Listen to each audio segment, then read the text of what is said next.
পরিকেন্দ্র, ভরকেন্দ্র ও লম্ববিন্দু সমরেখ। পরিকেন্দ্র কোনটা, ভরকেন্দ্র কোনটা, লম্ববিন্দু কোনটা, এটা আগে একটু পরিচয় হওয়া দরকার। তো আমি চিত্র তোমাদের সামনে আনছি। দেখো, এই যে পরিকেন্দ্র কোনটা হয়, যে কোনো বৃত্তে, ধরো একটা বৃত্ত, বৃত্তের ভিতরে যদি একটা ত্রিভুজ আঁকো, ওই ত্রিভুজের যে ওই ত্রিভুজের যে কোনো দুই বাহুর ছেদ বিন্দু, মানে যে বিসি এবং এসি এবি, ধরো এরই এই দুইটা বাহুর বিসি এর সমদ্বিখণ্ডক, এবি এর সমদ্বিখণ্ডক যে জায়গায় ছেদ করে সেটা হলো ওই ত্রিভুজের পরিকেন্দ্র। আবার ত্রিভুজে অন্তর্লিখিত বৃত্তে অন্তর্লিখিত ত্রিভুজ, ত্রিভুজ যেটা বৃত্তে অন্তর্লিখিত ত্রিভুজের পরিকেন্দ্র হলো ওই ত্রিভুজের যে কেন্দ্র, সেটাই হলো ওই ত্রিভুজের পরিকেন্দ্র। বুঝতে পারছো? মানে ত্রিভুজের শীর্ষবিন্দু দিয়ে যে বৃত্ত চলে যায়, সেই বৃত্তের কেন্দ্রটাই হলো ওই ত্রিভুজের পরিকেন্দ্র। এবার আসি পরিকেন্দ্র। এবার ভরকেন্দ্র আসো। ভরকেন্দ্র, ভরকেন্দ্র কোনটা? ভরকেন্দ্র হলো ত্রিভুজের যে মধ্যমা আছে, ধরো এই যে এ বি সি, এর মধ্যমা এপি একটা মধ্যমা আঁকা হয়েছে। তুমি যদি এরকম করে এই যে এ বি এর মধ্যবিন্দু আঁকো, এখানে চিহ্নিত করো, ওই ওর বিপরীত শীর্ষ বিন্দু যুক্ত করো, তাহলে সেটা এটা একটা মধ্যমা হবে। হ্যাঁ, তাহলে আবার এখান থেকে তুমি যদি এই এ বিন্দু থেকে বিশের বুঝি মধ্যমা আঁকতে চাও, বিশের মধ্যমা যেখানে বিশের মধ্যবিন্দু যেটা, সেটা হলো মধ্যমা, তাহলে এপি হলো মধ্যমা। ওইরকম করে এ বি এর একটা মধ্যবিন্দু আঁকো, যেখানে হবে ওই সেই মধ্যবিন্দু আর এই শীর্ষের বিন্দু যোগ করে দাও, তাহলে নিশ্চয়ই সি বা সি এন একটা মধ্যমা হবে। তো এই মধ্যমা যেখানে ছেদ করে সেটা হলো ওই ত্রিভুজের তোমার ভরকেন্দ্র। তাহলে আমরা ভরকেন্দ্র শিখলাম। তাহলে ভরকেন্দ্র। আর লম্ববিন্দু কোনটা? লম্ববিন্দু হলো ত্রিভুজের, যেমন এসি একটা বাহু দেখতে পাচ্ছ, এই তার শীর্ষ থেকে তুমি একটা লম্ব আঁকো, এসির উপর এই শীর্ষ থেকে লম্ব আঁকো, তাহলে এই লম্ব আবার ওইরকম করে আরেকটা লম্ব আঁকো এই যে বিসি এর উপর, আর সেই বাহুর শীর্ষ থেকে তুমি একটা লম্ব আঁকো, তাহলে এটা এডি লম্ব, আর এটা হলো বিই লম্ব, যেহেতু ছেদ করেছে। তিনটি লম্ব আরও আঁকতে পারো, তাহলে ত্রিভুজের তিনটি লম্ব যেখানে ছেদ করে সেটা হলো লম্ববিন্দু। তাহলে যেখানে ছেদ করেছে এটা লম্ববিন্দু। আচ্ছা, আমরা লম্ববিন্দু শিখলাম। পরিকেন্দ্র, ভরকেন্দ্র ও লম্ববিন্দু সমরেখ। সমরেখ মানে একই সরলরেখায় অবস্থিত বিন্দু তিনটি। দেখো, পরিকেন্দ্র, এটা ভরকেন্দ্র, আর এটা লম্ববিন্দু, একই সরলরেখায়, একই সরলরেখায় তিনটা বিন্দু। তো এটা কিভাবে আঁকবে তা আমি এঁকেছিলাম। তো এখন তোমাদের তো ওই কৌশলটা জানতে হবে। দেখি তাহলে আমি আবার ড্রয়িং করি, এটা কিভাবে আঁকা যায় একটু ভালোভাবে লক্ষ্য করো। প্রথমে একটা ত্রিভুজ আঁকো। তুমি প্রথমে একটা ত্রিভুজ আঁকো।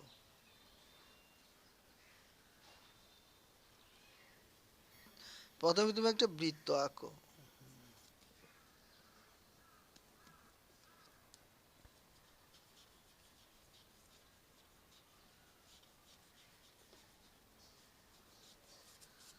প্রথমে আমরা একটা বৃত্ত এঁকে নিই, এখানে যতদূর যায়। হ্যাঁ, ঠিক আছে। তাহলে প্রথমে একটা বৃত্ত এঁকে নেওয়া যাক। হ্যাঁ, আমি একটু বড় করে আঁকলাম, যাতে বুঝার জন্য আঁকলাম। তোমাদের পরীক্ষা খাতে এত বড় করে আঁকার দরকার নেই। এই যে ছোট করে আঁকবে, এটা আলোচনার স্বার্থে আমি আঁকতেছি। তাহলে কেন্দ্র কোনটা? এই একটা ত্রিভুজ আঁকা যাক, এর ভিতরে একটা ত্রিভুজ আঁকি। আচ্ছা, দেখা যাক, এটা এটা ত্রিভুজ আঁকি। আচ্ছা, আঁকা যাক একটা ত্রিভুজ আঁকি। হুম, তো এখানে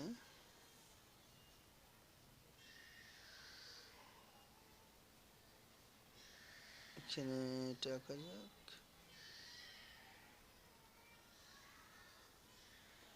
হ্যাঁ, এটা যুক্ত করে দেওয়া যাক।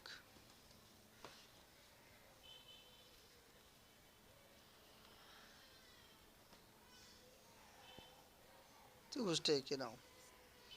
এখন এটা তো আমাদের এই যে পরিকেন্দ্র না, এটা বৃত্তের কেন্দ্রটা হলো ওই ত্রিভুজের পরিকেন্দ্র। তাহলে এখানে আমি কি লিখবো?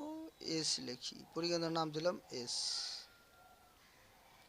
তুমি এই যে বৃত্তের কেন্দ্রটা ওই ত্রিভুজের পরিকেন্দ্র ঠিক একই জায়গায় হয়। তুমি এইখানে যদি এই যে এই বাহুটা সমদ্বিখণ্ডক আঁকো, দেখবো যে এইখানেই সমদ্বিখণ্ডক দ্বয় ওই বৃত্তের কেন্দ্রেই ছেদ করে। তাহলে যাহাই বৃত্তের কেন্দ্র তাহাই বৃত্তে অন্তর্লিখিত ত্রিভুজের পরিকেন্দ্র। এটুক জানালে আমাদের জন্য যথেষ্ট, আর বেশি আর দরকার নেই। তাহলে এটা নাম দাও এ, এটা নাম দাও বি, এর নাম দাও সি। এখন বলছে পরিকেন্দ্র আমরা দিলাম, ভরকেন্দ্র। ভরকেন্দ্র কোনটা? ভরকেন্দ্র হলো মধ্যমা, তাই না? তবে এক কাজ করি, মধ্যমাটাই হলো ভরকেন্দ্র। মধ্যমার যে কোনো একটা বিন্দু হয়তো 2:1 অনুপাতে বিভক্ত হয়। মধ্যমা ভরকেন্দ্রে 2:1 অনুপাতে বিভক্ত হয়। তো আমরা আগে আঁকি, লম্ব আঁকি। এই যে পরিকেন্দ্র থেকে এই যে বিসি এর উপর একটা লম্ব আঁকা যাক। একটা লম্ব আঁকি, এই যে রুলার দিয়ে এঁকে ফেলো। তারপরে এ বিন্দু থেকে বিসির উপর একটি লম্ব আঁকো, কারণ আমাদের লম্ব বিন্দু দরকার। আচ্ছা, এই জন্য আমাদের এখানে একটা লম্ব এঁকে নিলাম।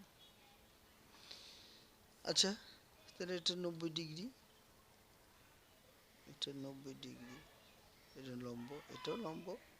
আচ্ছা, তা এখন আরেকটা লম্ব আঁকা যাক, কারণ লম্ববিন্দু বের করতে হবে। পরিকেন্দ্র, লম্ববিন্দু, ভরকেন্দ্র কখন বের করব সেটা আমরা জানি না। তবে এক কাজ করো, এই এই লম্বের নাম দেওয়া যাক এসপি, আর ওই লম্বের নাম দেওয়া যাক এডি, এই লম্বটা।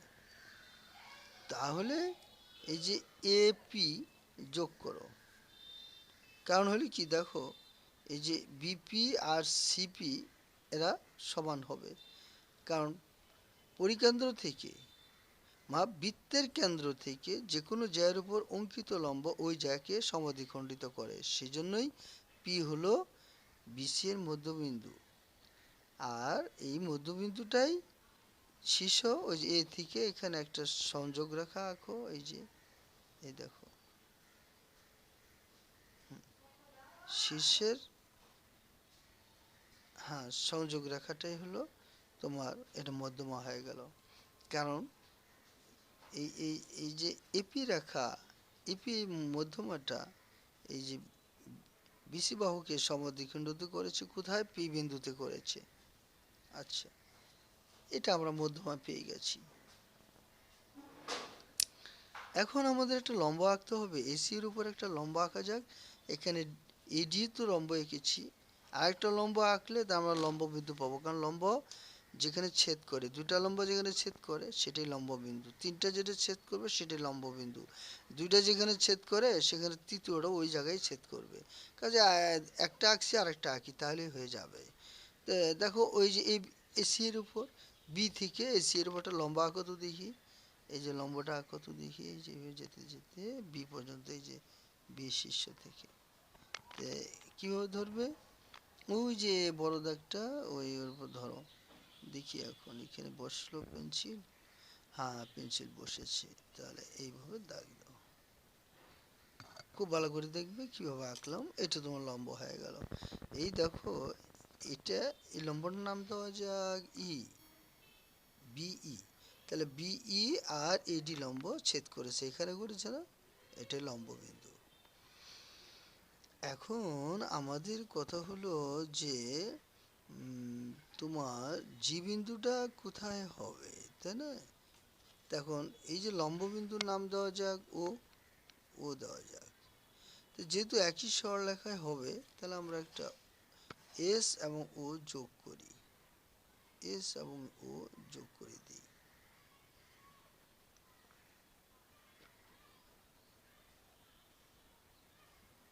এই যে যোগ করে দিলাম এস। এই দেখো এইটাই আমাদের ভর কেন্দ্র হবে, এই যে এটাই যেখানে যোগ, এই যে এটি জি, এটা আমাদের, এটা আমাদের ভর কেন্দ্র হবে। এই যে মধ্যমার আম, যে বিন্দু মধ্যমাকে 2:1 অনুপাতে বিভক্ত করেছে তাহাই হলো ভর কেন্দ্র, ওই ত্রিভুজের ভর কেন্দ্র। তার মানে এখানে যদি 2 সেন্টিমিটার হয় বা 2 মিটার হয়, এটা 1 মিটার হবে, জিপি হবে 1 মিটার, আর এজি হবে 2 মিটার। এটা হলো 2:1 অনুপাতে। তো মোটামুটি মনে হয় হয়ে গেল আমাদের চিত্র অঙ্কন। আশা করি চিত্র অঙ্কন হয়ে গেছে। এখন আমাদের লিখতে হবে, তুমি বিশেষ নির্বাচন লেখো। চিত্র যেহেতু অঙ্কন হয়ে গেছে, তাহলে বিশেষ নির্বাচনটা কি হবে আমরা একটু লিখে ফেলি। বিশেষ নির্বাচন, বিশেষ নির্বাচন এটা কিন্তু সাধারণ নির্বাচন, আর বিশেষ নির্বাচন চিত্রের মাধ্যমে প্রকাশ করাটাই হলো বিশেষ নির্বাচন। শনাক্ত করা, চিত্রে বিভিন্ন পয়েন্টগুলো শনাক্ত করাটাই হলো তোমার উম, ই। তো আমরা একটা অনুসিদ্ধান্ত শিখবো আজকে, সেটা হলো ত্রিভুজের লম্ব, এটা তোমরা আমার সাথে সাথে মুখস্থ করো তো। ত্রিভুজের লম্ব বিন্দু থেকে,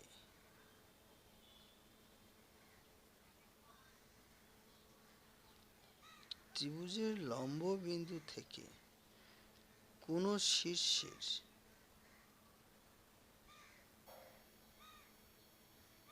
কোন শীর্ষের দূরত্ব,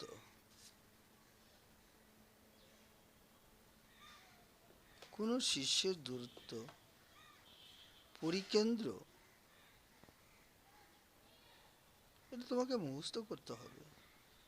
পরিকেন্দ্র থেকে, এরকম সিদ্ধান্ত তো পরিকেন্দ্র থেকে ওই শীর্ষের,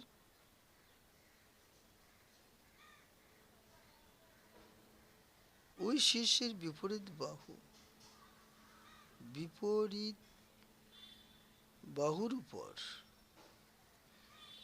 বিপরীত বাহুর উপর অঙ্কিত,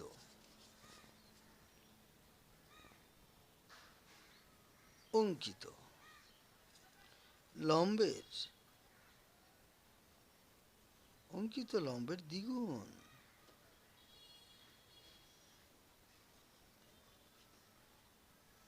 দেখো এটা আমি একটা অনুসিদ্ধান্ত লিখেছি। তো তুমি যেহেতু বিশেষ নির্বাচন, তোমাকে পরিচয় দিতে হবে কোনটা লম্ব বিন্দু কোনটা শীর্ষ, এই লিখতে হবে। তাহলে লিখি ত্রিভুজের লম্ব বিন্দু কোনটা বলো তো দেখি। ত্রিভুজের লম্ব বিন্দু ও, তাহলে লেখো অর্থাৎ, অর্থাৎ ত্রিভুজের লম্ব বিন্দু থেকে, লম্ব বিন্দু কোনটা ও, তাহলে লম্ব বিন্দু, লম্ব বিন্দু ও থেকে কোন শীর্ষের দূরত্ব, শীর্ষের দূরত্বটা কোনটা এ, তাহলে শীর্ষের দূরত্ব হলো ও এ।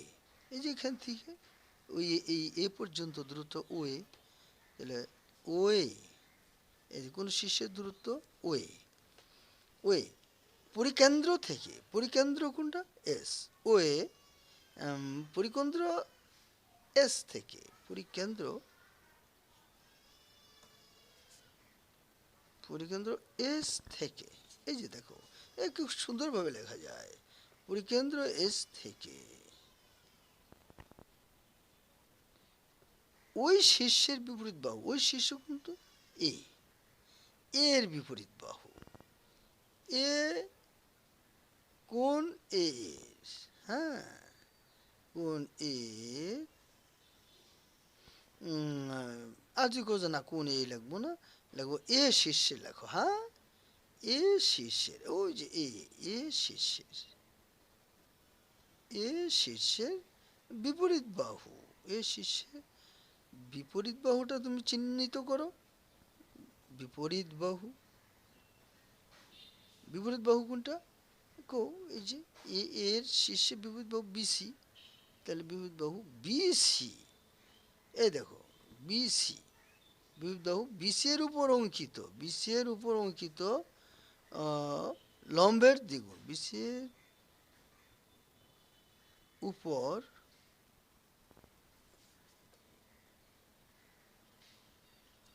অঙ্কিত লম্বের দ্বিগুণ, বিসি এর উপর অঙ্কিত লম্বটার নাম কি? এই যে এসপি, তাহলে অঙ্কিত লম্ব এসপি, এসপি এর দ্বিগুণ, এসপি এর দ্বিগুণ। ক্লিয়ার? সুতরাং কি হবে? সুতরাং ও এ আর এসপির সম্পর্ক কি হবে? ও আর এসপির সম্পর্ক হবে ও হলো দ্বিগুণ, এ হলো ছোট, সুতরাং ও এর সমান কি হবে? 2sp হতে হবে, দ্বিগুণ লাগবে যে। এটা একটা সমীকরণ লিখে রাখলাম, আমাদের পরে কাজে লাগবে। হ্যাঁ, আচ্ছা পরের পৃষ্ঠায় চলে যাই। সমান কিন্তু একই একই মাপের হবে। হ্যাঁ, একই মাপের হবে। তাহলে আমরা এখন কি লিখতে পারি? এই যে কোণটার নাম কি লিখতে পারি? এখানে কি কোণ? ত্রিভুজ এজিও, এজিওর মধ্যে এই কোণের নাম কি? এজিও, হ্যাঁ ওইটাই আছে, কোণ এজিও, এজিও সমান, তাহলে এজিও এটার মধ্যে কি হবে? পিজিএস, ত্রিভুজ পিজিএস এ, পিজিএস এ কি হবে? ওই কোণই হবে। এই দেখো কোণ পিজিএস, এই কোণের নাম হবে কি হবে? পিজিএস, কোণ পিজিএস, পিজিএস। এটা কেন হলো? এটা বিপ্রতীপ কোণ, এটা বিপ্রতীপ। তুমি পঞ্চম শ্রেণী ষষ্ঠ শ্রেণীতে এটা পাওয়া গেছে। পঞ্চম শ্রেণীর জ্যামিতি অংশে দেখবা, ষষ্ঠ শ্রেণীর জ্যামিতি অংশে দেখবা বিপ্রতীপ কোণ, এগুলো প্রমাণ করতে বলে। হ্যাঁ, তাহলে বিপ্রতীপ কোণ, বিপ্রতীপ কোণ, এটার যুক্তি। এখন দুইটা কোণ যেহেতু সমান হয়ে গেল, তাহলে বাকি যেটা সেটি তো অবশিষ্ট কোণ। তো দেখো তো দেখি এজিওর মধ্যে কি কি নিয়েছি? এ নিয়েছি, জি নিয়েছি, এ নিয়েছি, জি, বাকি দেখলো ও, ওকে মাঝখানে দাও তো। তাহলে এ দিলাম, আর এটাকে জি এই পাশে দিলাম। হ্যাঁ, এটা অবশিষ্ট। বুঝতে পারছো কীভাবে নিলাম? এইখানে চিত্রের মধ্যে খোঁজাখুঁজি তোমার কোনো দরকার নাই, এইখানেই দেখো।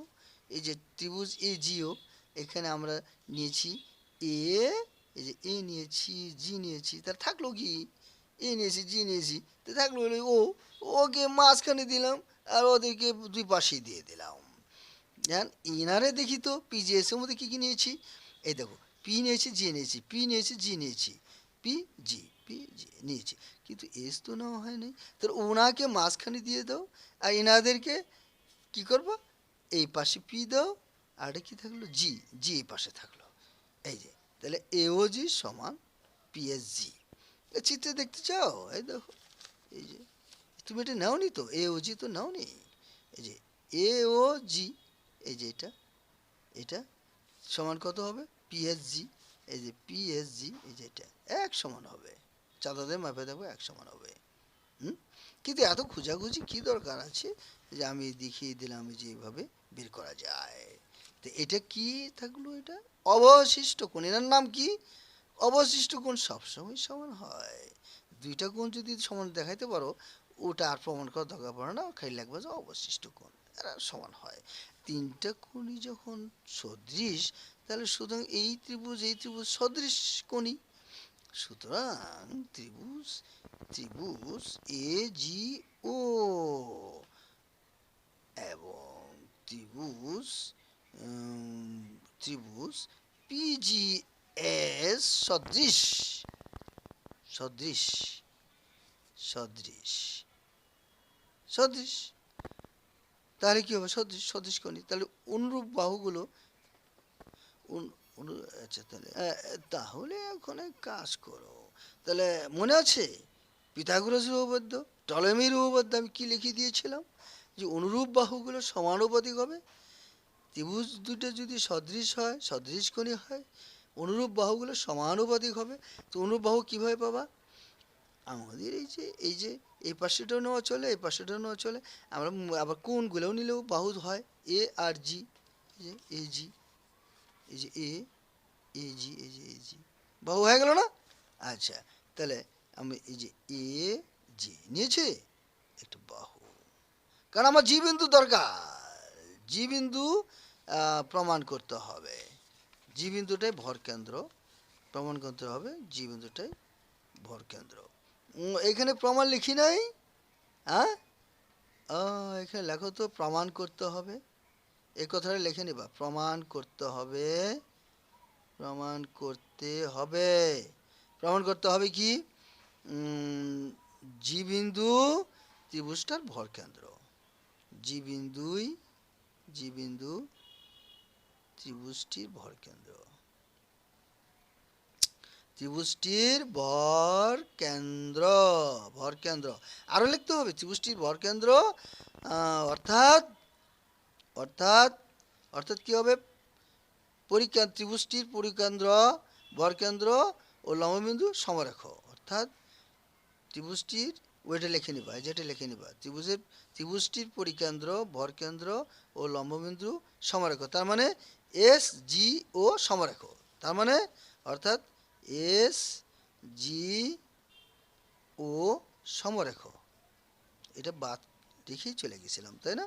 আচ্ছা, জি বিন্দু ত্রিভুজটি ভরকেন্দ্র অর্থাৎ এস জি ও সমরেখ একই সরলরেখায় অবস্থিত। হ্যাঁ, এস হলো পরিকেন্দ্র, জি হলো ভরকেন্দ্র, ও হলো লম্ববিন্দু। এটা দেখাবে। এবার আসো, তাহলে আমরা এখন কি নেব? এই যে এটা বাহু এ জি, আমাদের জি বিন্দু ভর, জি যে আমাদের নিতে হবে, জি জি গুলো শুধু নেব, তাই না? এই যে এটা আবার এ ও পাওয়া যাবে, জি পাওয়া যাবে না, তাই না? আচ্ছা, তাহলে এ জি, এ জি, এ জি বাই কি হবে? A G by PG. হ্যাঁ, A G by PG, A G by PG সমান, আবার কি আসো, আবার সমান আসো এ জি বাই পিজি দিলাম। আচ্ছা, তারপরে আর কি আসে দেখি, এখানে এখানে আসবে AG by AG by AG by PG. এই যে এখন GO, GO by GS, GO by GS লেখা যাক। তাহলে এটা লেখা যাক হলো,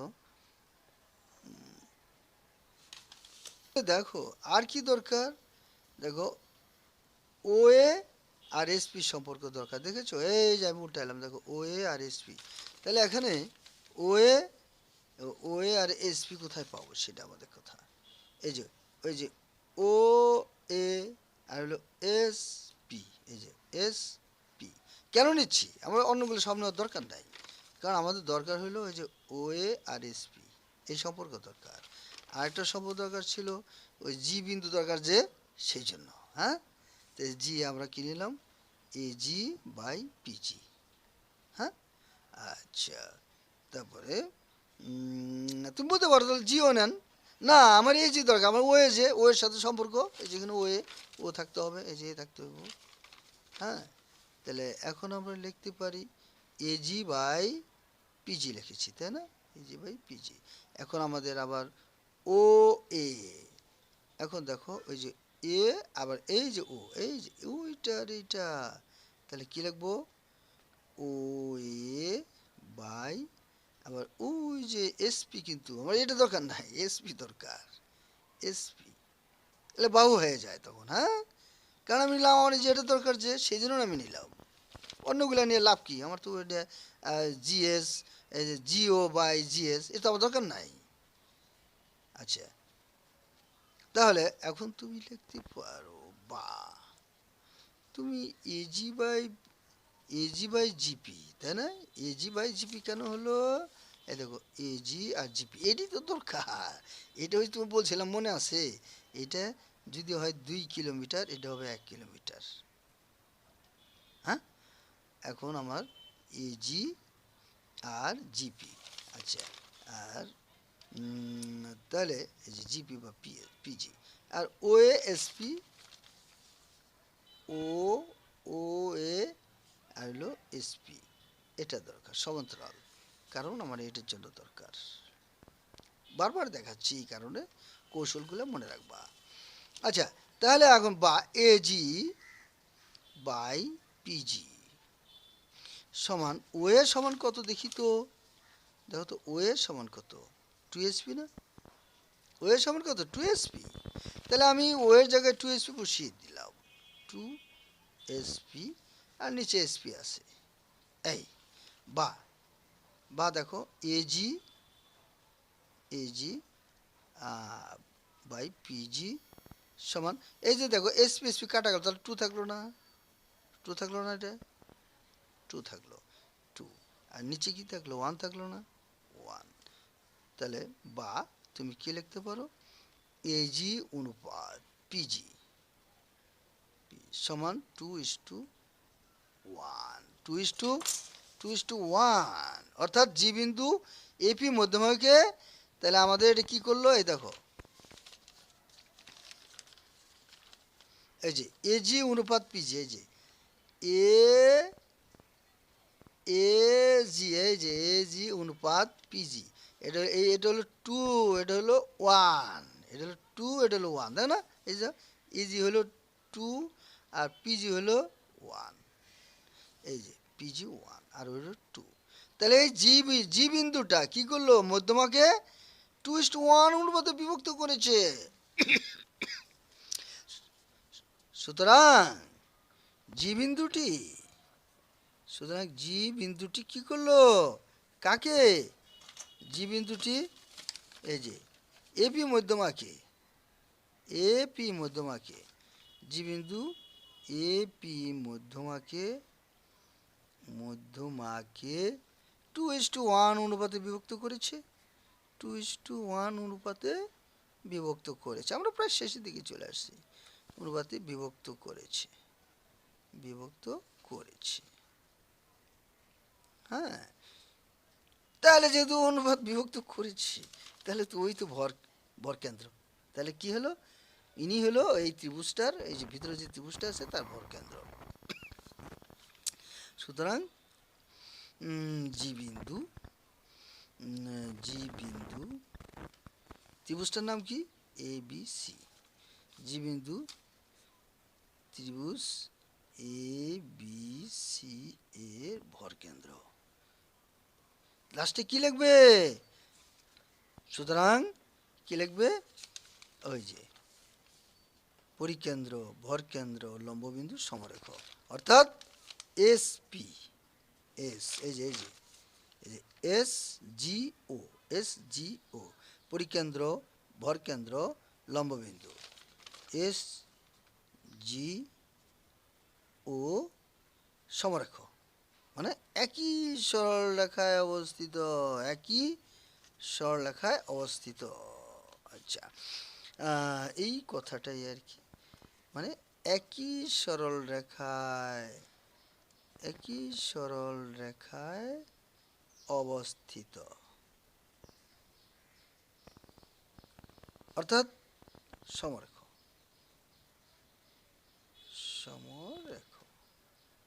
তাহলে প্রমাণিত লিখি, হ্যাঁ, প্রমাণ হয়ে গেছে, যেহেতু প্রমাণিত। তোমরা তোমাদের কাছে আমার দাবি, আমি তোমাদের সামনে এসেছি, এগুলো উপস্থাপন করি।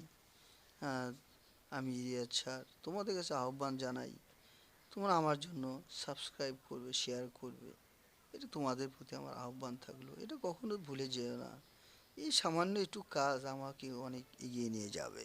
তোমার একটুখানি ক্লিক করা আমাকে অনেক এগিয়ে নিয়ে যাবে। তোমরা আমার স্টুডেন্ট, তোমাদের কাছে তো আমার একটু দাবি থাকবেই। তোমাদের জন্য আমার রইল অপরন্ত দোয়া।